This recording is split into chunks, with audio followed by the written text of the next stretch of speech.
It was supposed to be a normal summer day. My 10-year-old daughter Mia was splashing in our community pool, laughing like every kid should. But then Karen walked in, HOA board president, and her face twisted like she'd seen a crime. What she did next left me speechless. She called the cops on my child for swimming. Get her out of that water. That pool is for deserving residents, like my son. That's when I realized this wasn't about rules. This was about something far uglier. We had just moved into the Willow Creek gated community, a neighborhood that promised safety, amenities, and a family-friendly atmosphere. As a single black father, I wanted nothing more than to give my 10-year-old daughter, Mia, a life filled with normal joys, bike rides, ice cream afternoons, and especially summer swims at the community pool. From the day we arrived, Mia had been begging to visit it, her eyes lighting up every time we drove past the crystal blue water shimmering behind the tall iron fence. So one Saturday morning, I packed her swim bag, applied her sunscreen, and walked her down for what I thought would be a carefree afternoon. But from the moment we stepped inside, I felt the chill, not from the water, but from the stairs. A cluster of moms with wine tumblers and wide hats turned their heads, watching us as if we'd wandered into a country club without an invitation. Mia, oblivious to the tension, squealed with joy and jumped into the shallow end, splashing and giggling, her happiness infectious. That's when she arrived, Karen. Tight blonde bun, oversized sunglasses, and that signature clipboard she always seemed to carry like a badge. She strutted over like she owned the pavement, her son Blake trailing behind with a smug look that didn't belong on a 12-year-old's face. Karen didn't greet me. She didn't smile. She looked straight at Mia, then up at me, and asked, "Excuse me, is she even allowed here?" My jaw tightened. "Yes, we live at 212 Cedar Lane," I said calmly. Her lips curled. "Oh, that house. Figures." Her tone wasn't just dismissive. It was coated with something darker, something that sent a ripple through my chest. I could have brushed it off, but her eyes didn't leave Mia, who was now climbing the pool steps with her floaties and beaming up at me. That moment, her innocent joy collided with Karen's cold glare, and I felt something twist in my gut. This wasn't about pool rules or IDs. This was about control, about superiority. And even though I didn't know it yet, this would be the first spark in a firestorm that would tear open the quiet racism hiding beneath the surface of our so-called perfect community. It had been a week since our first awkward encounter with Karen at the pool, and I tried convincing myself it was just a misunderstanding, maybe even a bad day on her part. Mia hadn't mentioned it again, and I figured the best thing to do was keep our heads down and enjoy the home we'd worked so hard to move into. That Saturday, the sun was blazing, and the pool practically called Mia's name. She'd been extra proud lately. She'd learned how to swim without her floaties and couldn't wait to show me. So I brought my book, found a shaded lounge chair nearby, and let her run ahead, towel dragging behind her like a cape. For a while, everything was perfect. Mia giggled as she dove for rings, splashed in the deep end, and even made a little wave at the lifeguard. I had just turned a page when I heard the sound of sandals slapping the concrete, fast, furious footsteps. I looked up, and there she was again, Karen, phone in hand, lips pursed with purpose. She didn't look at me. She walked straight to the lifeguard, whispering something while pointing at Mia. The lifeguard shrugged and showed her something on a clipboard, probably the list of registered residents. Still, she didn't stop.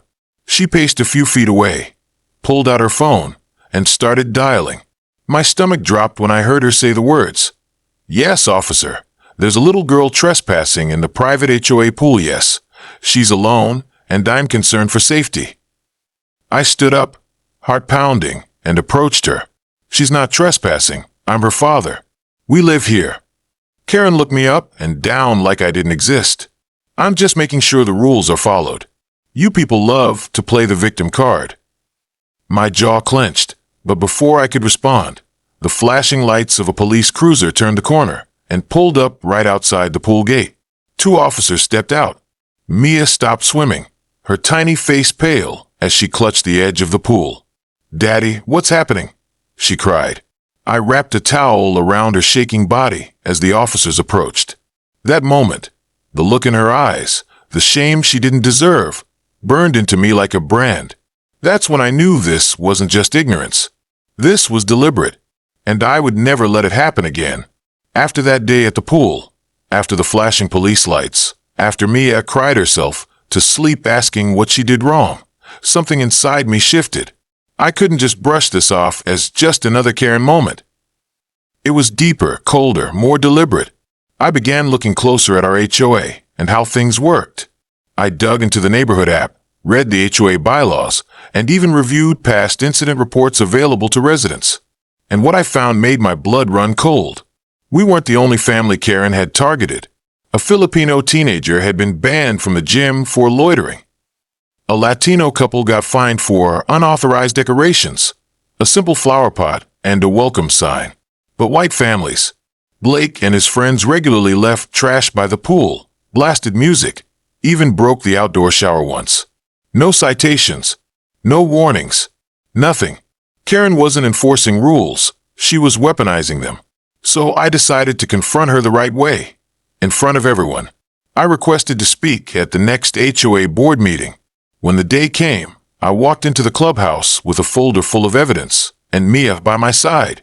Her small hand clutched mine as we faced a room full of residents, some curious, some cold, and some just tired of the drama. I stood up and played the audio recording I'd secretly taken of Karen's 911 call. The tone, the lies, the racism barely hidden beneath her words. I read the HOA's rulebook out loud. The community pool is open to all residents and their immediate family. Then I looked Karen straight in the eye and asked, "Why did you call the police on my daughter, but not your son or his friends?" She stammered, tried to deflect, but the room was no longer hers. A few heads nodded.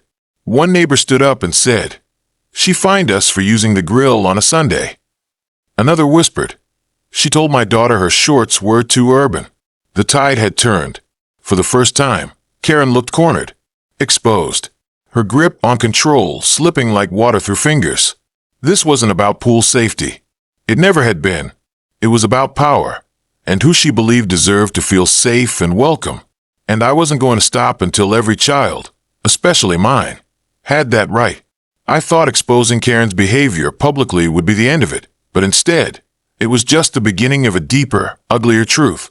Days after the HOA meeting, I discovered Karen had taken her bitterness online. On the neighborhood app, she posted a thinly veiled rant that set my blood boiling. "Our community should prioritize children who reflect our values," she wrote. "Some people move in expecting everything, but don't contribute anything." Then came the most insulting part. "My son Blake has worked hard to maintain his manners and composure at the pool. He deserves peace.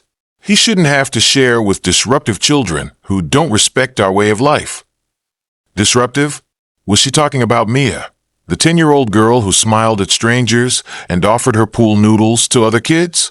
It was so blatant, so hateful, yet so carefully worded that it danced just on the edge of deniability. But I knew what she meant. Everyone did. That post lit up the comment thread. Some agreed with her, but many pushed back. Still, what broke me the most wasn't the post itself. It was Mia, standing in the doorway that evening, clutching her tablet, eyes brimming with confusion and hurt. "Daddy," she said, her voice trembling, "is it true I'm not welcome because of my skin?" My heart shattered. I knelt beside her and pulled her close, trying to steady my voice. "No, baby. You're welcome everywhere. You're smart, kind, and strong. Don't let anyone tell you otherwise." But deep down, I was burning. I couldn't protect her from this the way a father should. Karen hadn't just embarrassed us. She tried to plant a seed of shame in my daughter's heart. A seed I refused to let take root.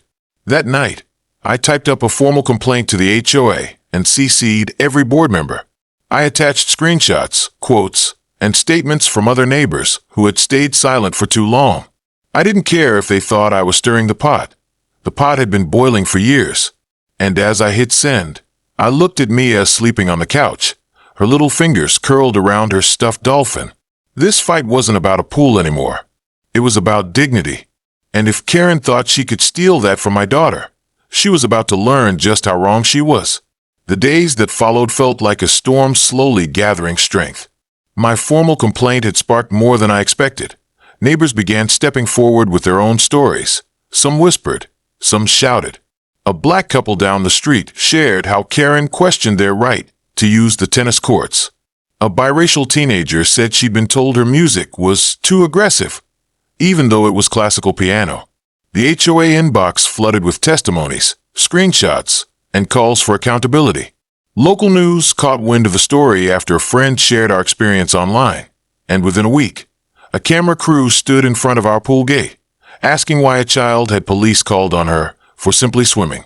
Karen tried to backpedal. She called it a misunderstanding, said her words were taken out of context, but the screenshots spoke louder than her rehearsed apologies. The HOA board was cornered. Silence now meant complicity. A vote was called, and by a wide margin, Karen was removed from her position as HOA president.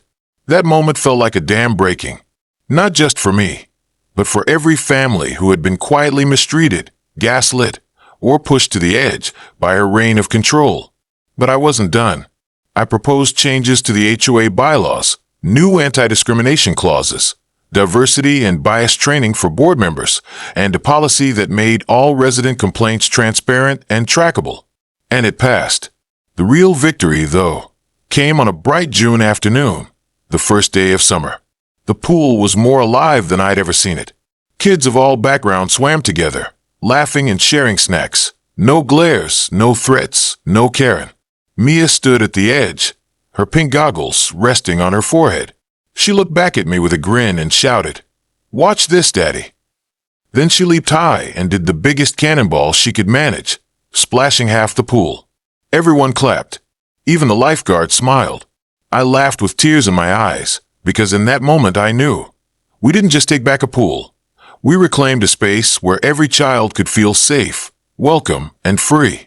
And for Mia, this wasn't just a victory. It was her right. Finally recognized. Finally protected. If this story moved you, don't forget to like, comment, and share your thoughts below. Subscribe to Faces of Racism for more powerful stories that speak truth to injustice.